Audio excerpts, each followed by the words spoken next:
오늘 하나님께서 우리에게 주신 말씀은 사무엘상 말씀입니다. 사무엘상 24장 1절에서 7절까지 말씀입니다. 제가 한 절, 여러분이 한 절 교독하도록 하겠습니다. 사무엘상 24장 1절에서 7절까지 말씀입니다. 제가 먼저 읽도록 하겠습니다. 사울이 블레셋 사람을 쫓다가 돌아오매 어떤 사람이 그에게 말하여 이르되 보소서 다윗이 엔게디 광야에 있더이다 하니, 사울이 온 이스라엘에서 택한 사람 3,000명을 거느리고 다윗과 그의 사람들을 찾으러 들염소 바위로 갈새. 길가양에 우리의 이른즉 굴이 있는지라. 사울이 뒤를 보러 들어가니라. 다윗과 그의 사람들이 그 굴 깊은 곳에 있더니 다윗의 사람들이 이르되 보소서 여호와께서 당신에게 이르시기를 내가 원수를 내 손에 넘기리니 내 생각에 좋은 대로 그에게 행하라 하시더니 이것이 그날이이다 하니 다윗이 일어나서 사울의 겉옷자락을 가만히 베니라.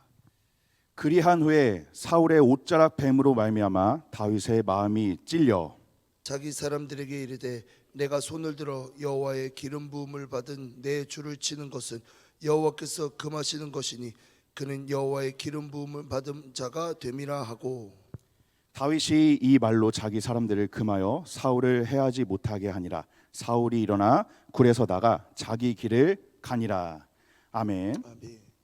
오늘 이 말씀 앞에 한번 우리의 하루의 삶에서 계속되는 선택의 순간들을 생각하시면서, 그리고 우리의 인생의 전체에서 내가 어떠한 마음으로 선택을 하며 나아가고 있는지, 그리고 하나님이 나에게 어떠한 존재이시고, 그리고 나의 선택의 순간 가운데 하나님을 향한 기준을 삼고 하나님의 말씀의 기준을 삼고 그렇게 선택하며 나아가고 있는지를 우리가 한번 점검하면서 나아가길 원합니다. 우리의 인생의 흐름에 대한 질문을 한번 제시합니다. 분명히 우리의 인생 가운데 시간은 계속해서 흐르고 있고 시간은 멈추지가 않습니다. 그리고 삶에서 우리가 어떠한 선택들을 하면서 나아갈 때 세상에서 추구하는 가치를 가지고 선택을 하느냐, 아니면 말씀에 기준하여 하나님의 방향을 향하여 하나님의 기준하여 무엇인가를 선택하고 있느냐가 우리의 삶에서 굉장히 중요한 문제입니다. 그래서 한번 오늘 말씀을 대하시면서 우리가 앞으로 어떻게 선택해야 되는지, 우리가 진짜 신앙인으로 살아가는 것이 어떠한 기준을 가지고 어떠한 선택을 하고 살아가는 것인지 우리가 한번 말씀을 통해서 살펴보길 원합니다. 저는 오늘 말씀을 묵상하면서 초등학교 때 교과서에서 봤던 이야기를 떠올리게 되었습니다. 여러분들 다 아실 텐데요, 강물을 거슬러 오르는 연어의 이야기입니다. 여러분 다 아실 거라고 생각합니다. 연어의 이야기. 저는 초등학교 때 굉장히 재밌게 보았던 기억이 있습니다. 근데 오늘 말씀을 묵상하는데 이 연어의 모습이 떠오르기 시작했어요. 민물강에서 태어난 연어는 바다에서 수년간 살아갑니다. 그렇게 살아가다가 어느 날 놀라운 본능에 이끌려서 자신이 태어난 민물강을 다시 찾아갑니다. 그런데 강물을 거슬러 올라가서 찾아가게 되는 거죠. 수천 킬로미터를 헤엄쳐서 강 입구에 도착한 연어는 강의 흐름을 따라 내려가는 것이 아니라 그 강물을 거슬러서 올라가기 시작합니다. 그 여정은 결코 쉬운 여정이 아니죠. 거슬러 올라가는 거니까요. 거센 물살이 계속해서 연어를 밀어내고 때로는 바위에 부딪혀 상처를 입고, 그리고 크고 작은 폭포를 뛰어넘어야 하며 심지어 곰이나 독수리 같은 포식자의 위협도 도처에 도사리고 있습니다.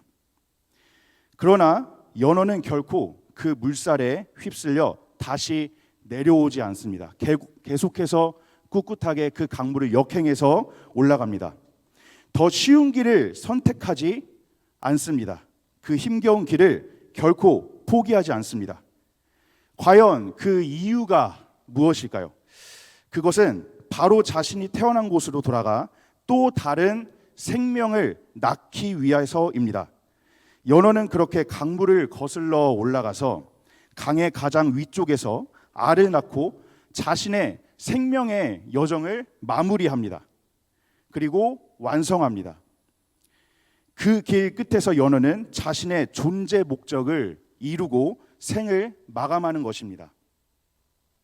연어가 강을 거슬러 물살을 거슬러 올라가는 모습은 마치 오늘 본문에서 그 어떠한 외부적 요인과 압박에도 불구하고 하나님의 뜻대로 행하고자 했던 다윗의 모습을 살짝 떠오르게 합니다. 물론 차이점이 있습니다. 이 연어들은 철저하게 본능에 따라서 움직이고 강을 역행하고 있는 건데요. 오늘 본문에서의 다윗은 믿음에 따라서 하나님을 향한 믿음에 따라서 하나님의 뜻을 따르고자 했다는 점에서 분명한 차이가 있습니다. 그럼에도 공통점이 있는데요. 특정한 방향으로 흘러 그들의 삶을 몰고 가는 그 흐름에 역행했다는 점에서는 서로 비슷한 점이 있는 것 같습니다. 흘러가는 대로 흘러가지 않고 세상이 요구하는 대로 흘러가지 않고 그 흐름을 반대로 세상이 요구하는 대로 살아가는 것이 아니라 그 흐름에 역행해서 나아갔다는 점에서 공통점이 있다라는 거죠. 과연 이 연어 이야기가 오늘 우리에게 무엇을 말하고 있는 걸까요? 그렇습니다. 이 세상에서 그리스도를 믿는 신앙인, 이곳 가운데 계신 모든 성도 여러분들은 신앙인이신 줄 믿습니다. 이 세상에서 그리스도를 믿는 신앙인으로 살아간다는 것은 마치 연어처럼 강물의 흐름을 거슬러 올라가는 것과 같습니다.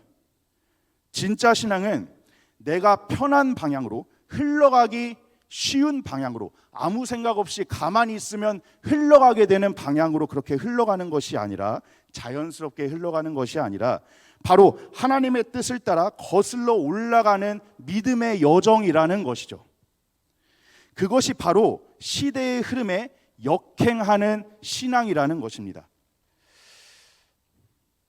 오늘 우리가 함께 읽은 사무엘상 24장, 이 24장을 우리가 제대로 이해하려면 먼저 이스라엘의 역사적 시대적 배경을 살펴볼 필요가 있습니다. 왜냐하면 오늘 본문에 등장하는 장면은 단순한 어떤 개인과 개인의 갈등을 넘어서 당시 이스라엘 사회가 어떤 시대를 지나고 있었는지를 조명하고 있는 장면이기 때문입니다. 우리가 이미 잘 알고 있는 것처럼 이스라엘은 오랜 시간 동안 사사들이 통치하던 시대를 지나고 있었습니다. 사사기는 이런 시대를 다음과 같이 묘사하고 있습니다. 우리 사사기 21장 25절을 함께 선포하도록 하겠습니다. 함께 믿음으로 선포합니다. 시작. 그때 이스라엘에 왕이 없으므로 사람이 각각 자기 소견에 옳은 대로 행하였더라. 아멘. 여러분, 이 말씀은 단순히 그 시대에 왕이 없었다는 그 현실을 조명하고 있는 것이 아닙니다. 그 현실 자체를 초점을 맞추고 조명하고 있는 것이 아닙니다. 그것이 아니라 이 시대가 하나님의 통치를 실제로 거부하고 있고 사람마다 자기가 옳다고 여기는 대로 자기가 자의적으로 판단하고 행동하던 영적인 혼란기였다는 것을 조명하고 있는 것입니다. 이 시대는 영적인 기준이 무너져버린 무질서의 시기였습니다.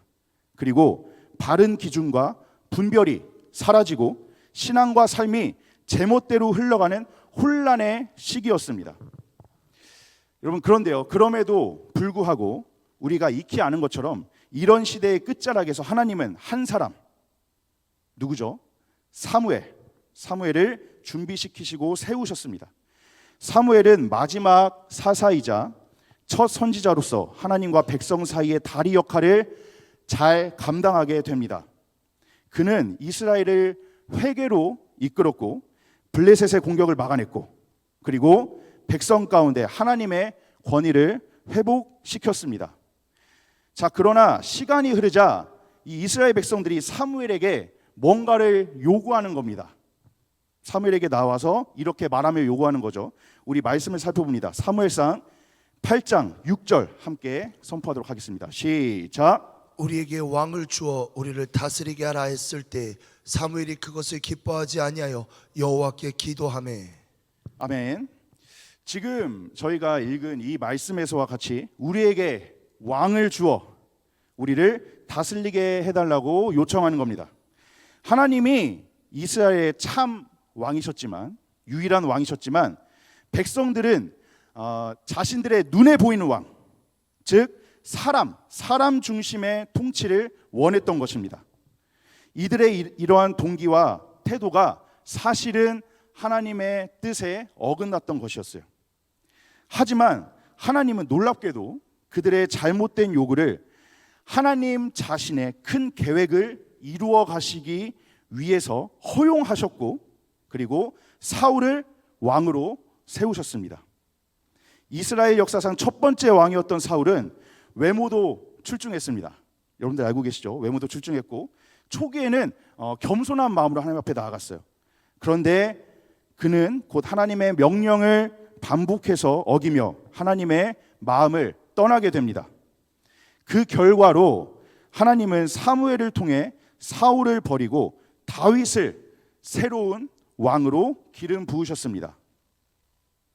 자, 그런데 여기서 한 가지 문제가 있었죠. 무엇이 문제였냐면 다윗이 하나님의 선택을 받았지만 사울도 하나님께 기름 부음 받은 왕이었기에, 그렇기 때문에 여전히 사울이 왕위에 앉아 있었다는 사실이었습니다. 그리고 사울의 시기와 질투, 그리고 하나님의 뜻을 거스르려는 자기의 의지, 그리고 다윗은 사울에게 그것으로 인해서 수년간 쫓기게 됩니다. 도망자의 신세가 되는 것이죠. 도망자의 삶을 살게 되었던 것입니다. 사울은 다윗을 계속해서 위협하며 그의 목숨을 끊으려고 집요하게 계속해서 사울을 추격합니다. 그리고 바로 오늘 우리가 함께 살펴본 본문 사무엘상 24장에는 엔게디 광야에서의 결정적인 장면이 펼쳐지는 겁니다.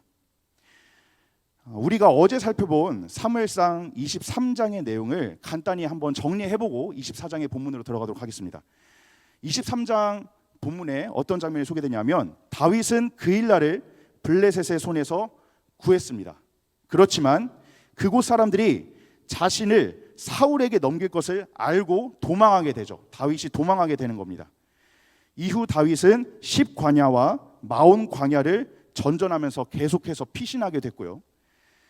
그리고 그 가운데 사울은 계속해서 멈추지 않고 그를 추격했습니다. 하지만 하나님께서 다윗을 사울의 손에 넘기지 않으셨습니다. 그렇게 하지 않으셨고 결정적인 순간에 블레셋의 침입 소식으로 말미암아 사울은 다윗을 추격하던 것을 멈추게 되었죠. 그리고 이로 인해 다윗은 엔게디로 피신하게 되었고 바로 그곳에서 오늘 우리가 살펴봤던 본문 24장의 중요한 사건들이 전개되게 됩니다. 우리 한번 오늘 본문 24장 1절에서 3절을 함께 선포하도록 하겠습니다. 선포합니다. 시작. 블레셋 사람과 싸우고 돌아온 사울은 다윗이 엔게디 광야에 있다는 소식을 듣고 온 이스라엘에서 3,000명을 뽑아 거느리고 다윗과 그의 부하들을 찾으러 들염소 바위 쪽으로 갔다. 사울이 길 옆에 우리가 많은 곳에 이르렀는데 그곳에 굴 하나가 있었다. 사울이 뒤를 보려고 그리로 들어갔는데 그 굴 안쪽 깊은 곳에 다윗과 그의 부하들이 숨어 있었다. 아멘. 오늘 24장 1절에서 3절까지를 한번 읽어봤는데요. 이 본문에서 사울 왕이 블레셋과의 전쟁을 마쳤습니다. 마친 직후에 다윗이 엔게디 광야에 있다는 소식을 듣게 됩니다.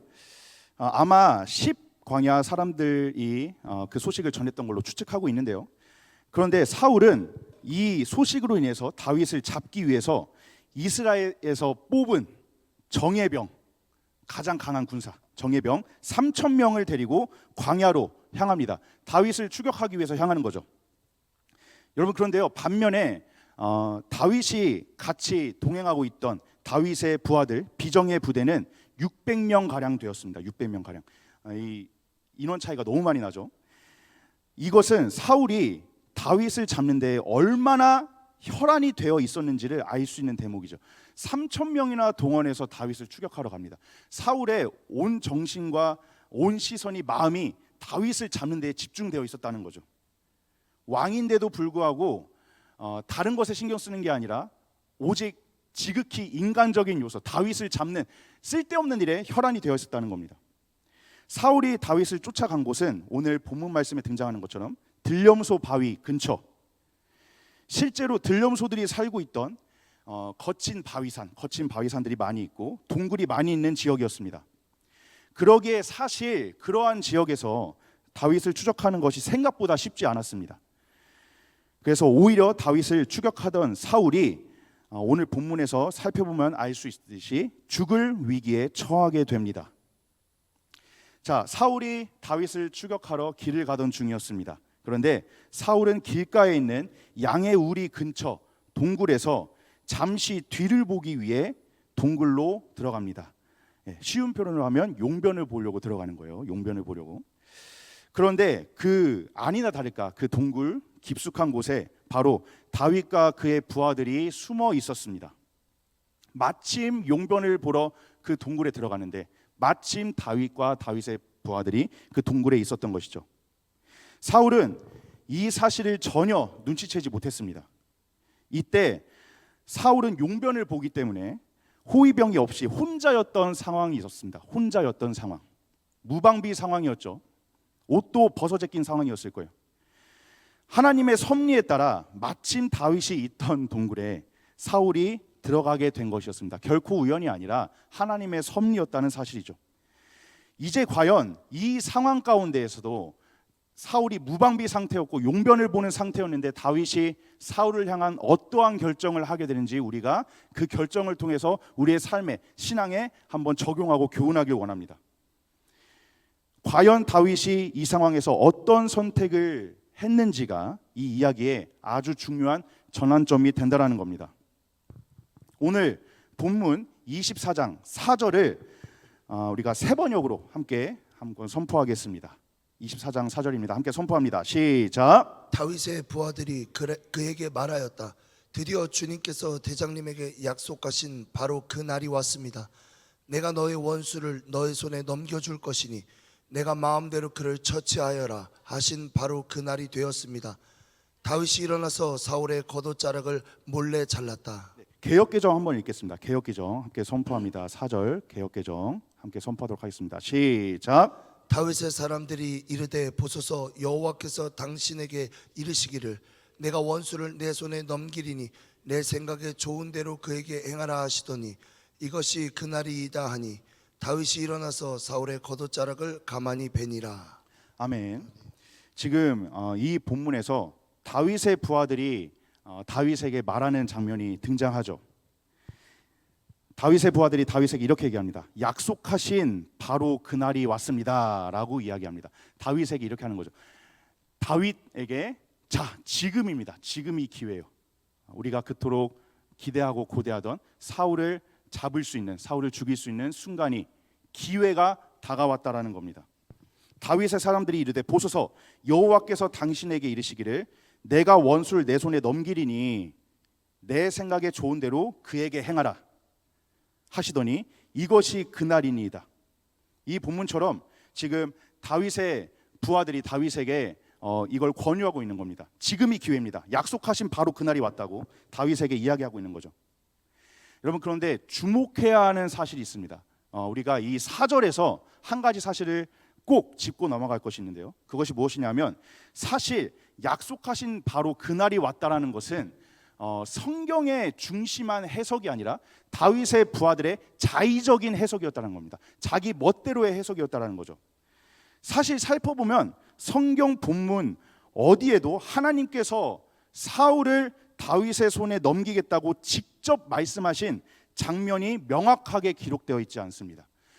사실 지금 다윗의 부하들이 편한 기회, 뭔가 쉽게 얻을 수 있는 이 기회, 상황이 되니까 상황 중심적인 해석으로 하나님께서 예전에 다윗이 기름 부었고 기름 부음 받았고 다윗이 왕이 될 것이라는 그 말씀을 자신들이 편하게 인용하고 있는 거죠.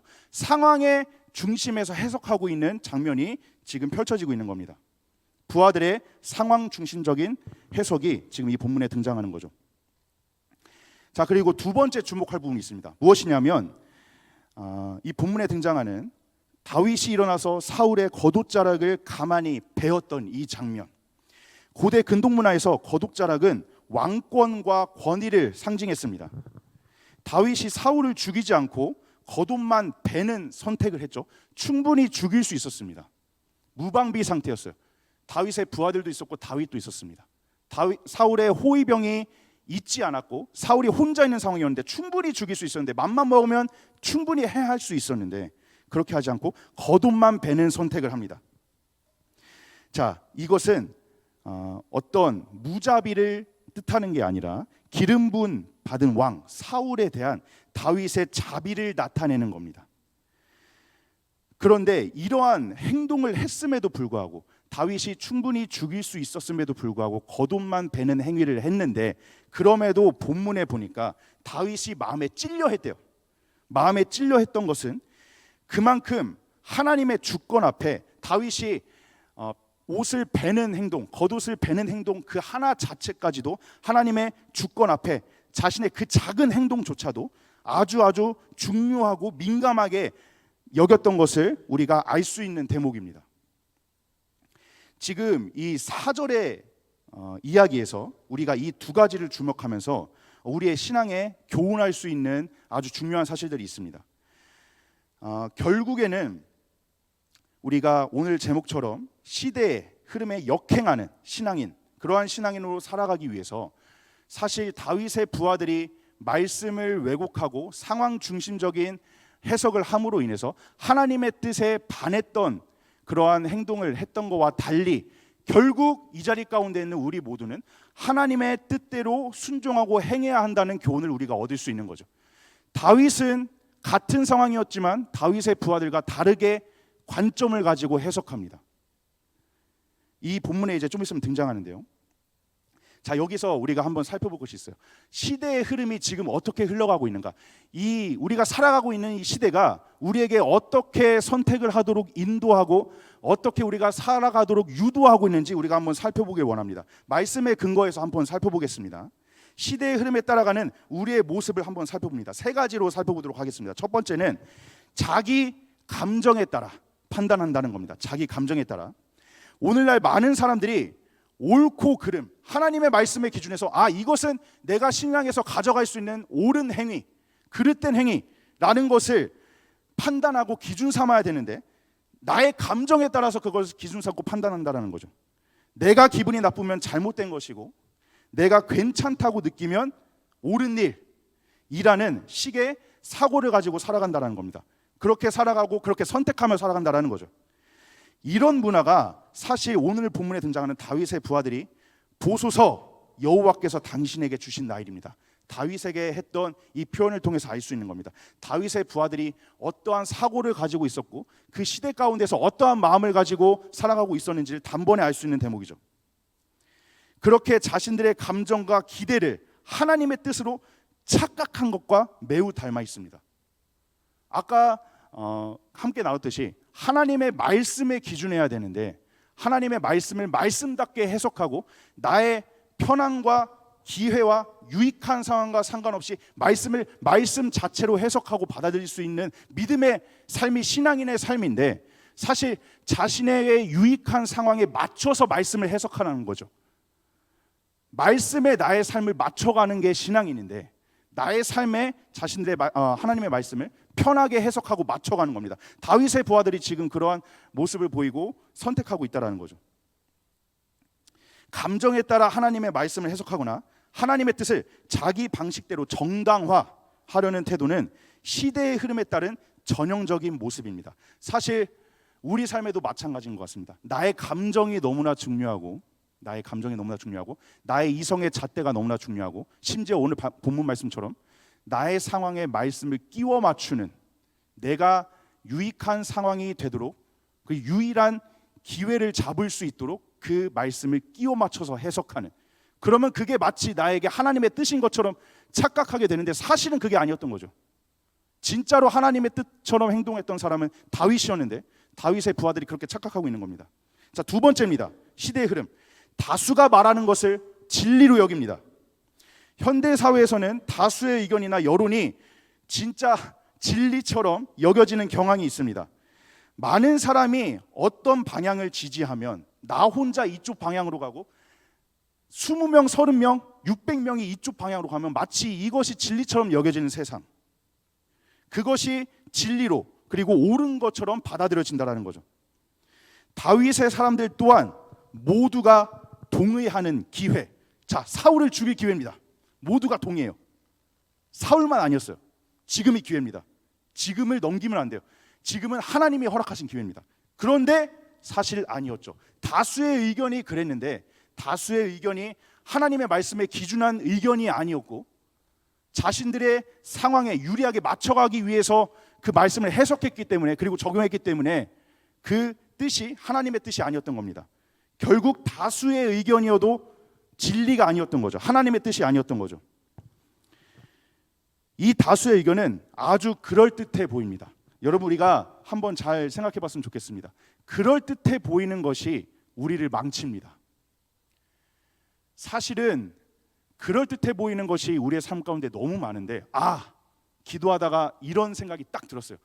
하나님이 주신 생각이다. 너무나 그럴듯해 보이는 생각들이 막 떠올라요. 말씀을 보면서 내 삶에 지금 상황에 이 말씀을 적용하면 이렇게 적용하면 너무나 그럴듯해.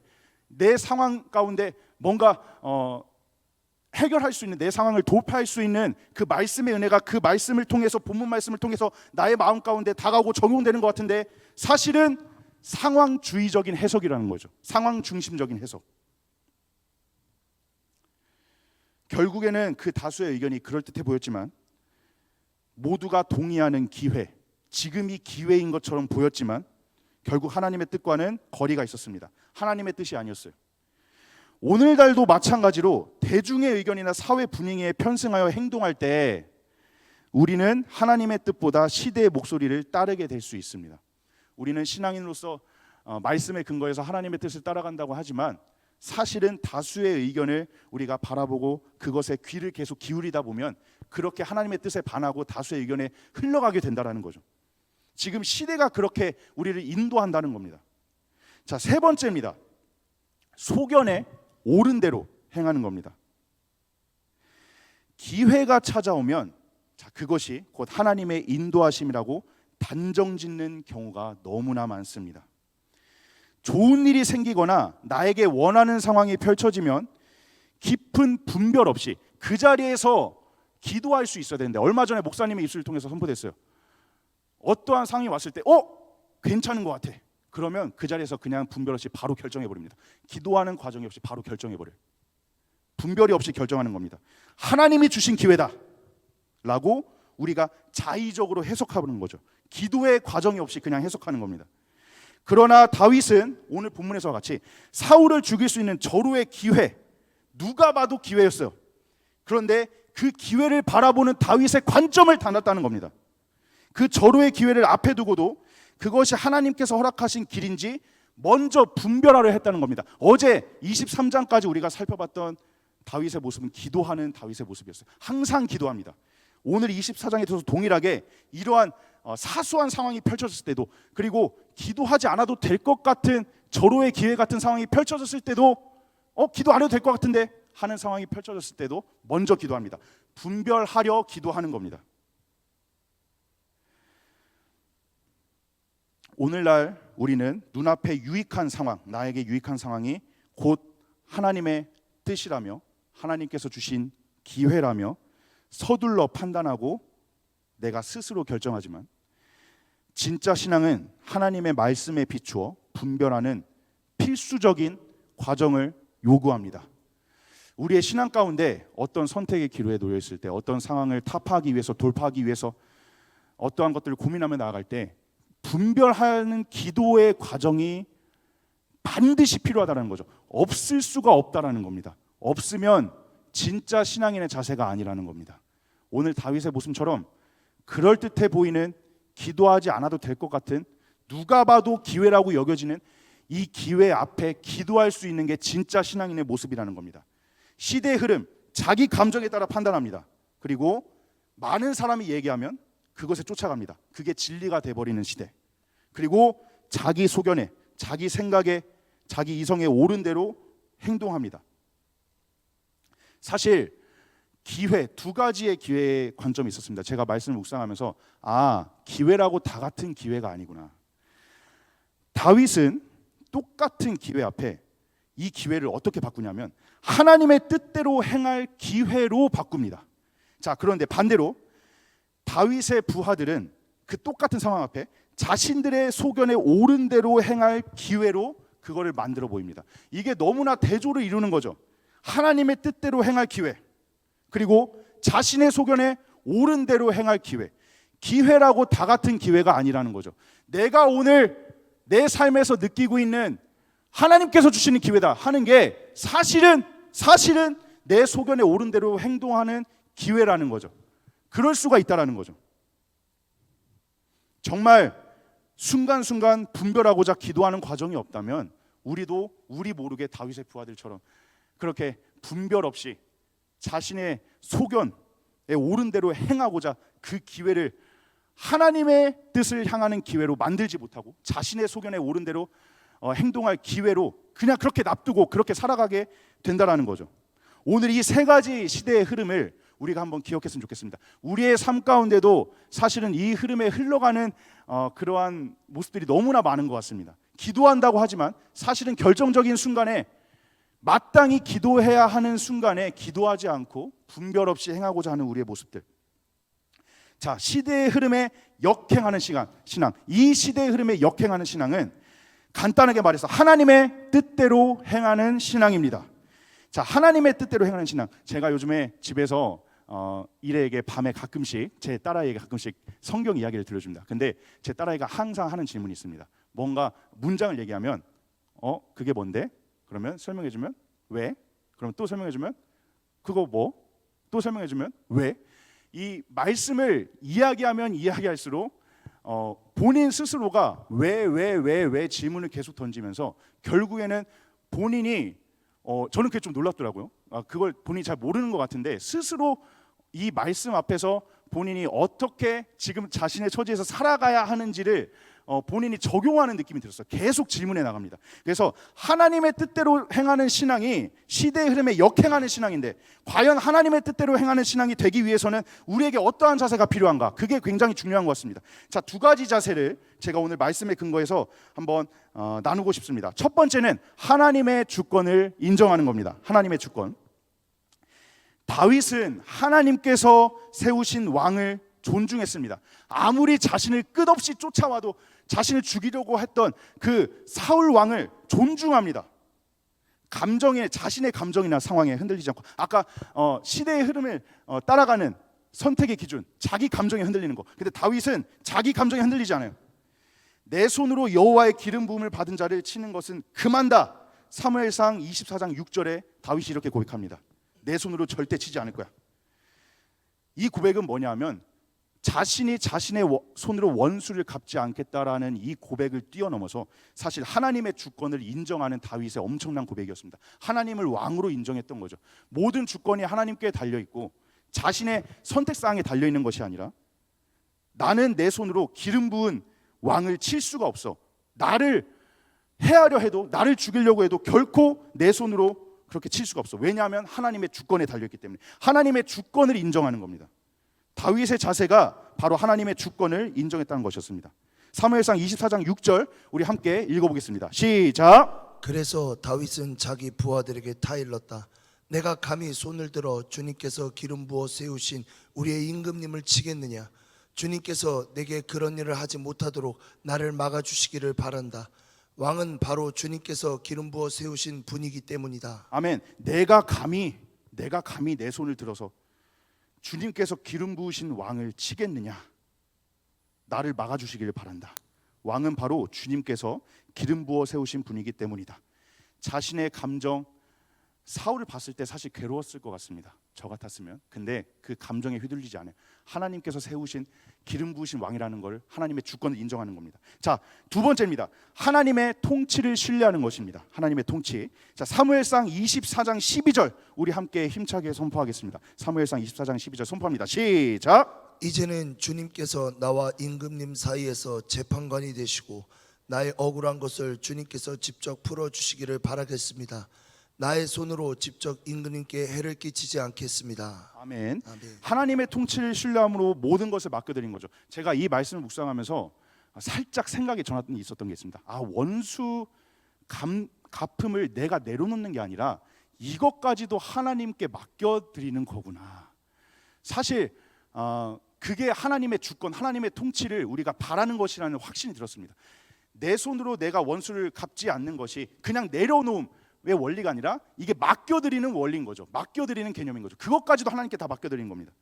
이제는 주님께서 나와 인근인 사이에 재판관이 되십니다. 주님께서 재판관이 되십니다. 나의 억울한 것도 주님께서 풀어주실 것입니다. 그러므로 나의 손으로는 직접 임금님께 해를 끼치지 않겠습니다. 사실 하나님의 통치, 이거를 신뢰하는 게 다윗의 엄청난 신앙이 느껴지는 대목인 것 같습니다. 모든 것을 맡겨드린 거예요. 자신의 원수 갚음까지도, 억울함까지도 맡겨드리는 다윗의 신앙의 모습을 발견할 수 있습니다. 하나님의 주권을 인정하는 것, 하나님의 통치를 신뢰하는 것, 바로 이것이 우리가 시대의 흐름에 역행하기 위해서, 그리고 하나님의 뜻대로 행하기 위해서 우리가 반드시 가져야 하는 두 가지 자세인 줄 믿습니다.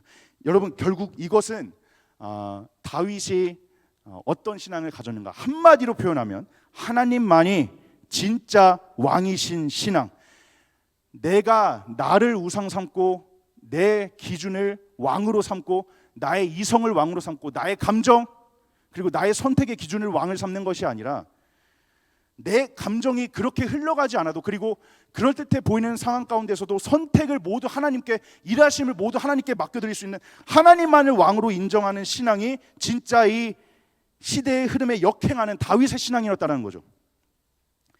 사실은 생각보다 우리의 삶에서 구체적인 요소들까지 하나님께 다 맡겨드리는 겁니다. 그게 하나님만을 왕으로 인정한다는 거죠. 다윗이 그 겉옷을 베었던 그 행동을 하면서도 양심에 찔려있던 것처럼 나는 사울을 죽이지 않았습니다. 그런데 겉옷을 베는 행동만 했는데도 그것 때문에 양심이 찔려하는, 하나님의 주권 앞에, 통치 앞에 나의 행동이 과연 하나님의 방향을 향하고 하나님의 선택을, 하나님의 마음을 울리고 하나님의 기쁘시게 하는 그 선택인가 하는 그 민감한, 영적인 민감함을 가지고 나아갔다는 것이 다윗의 자세였다는 겁니다. 주권과 통치를 인정하는 것, 하나님만이 왕이신 신앙.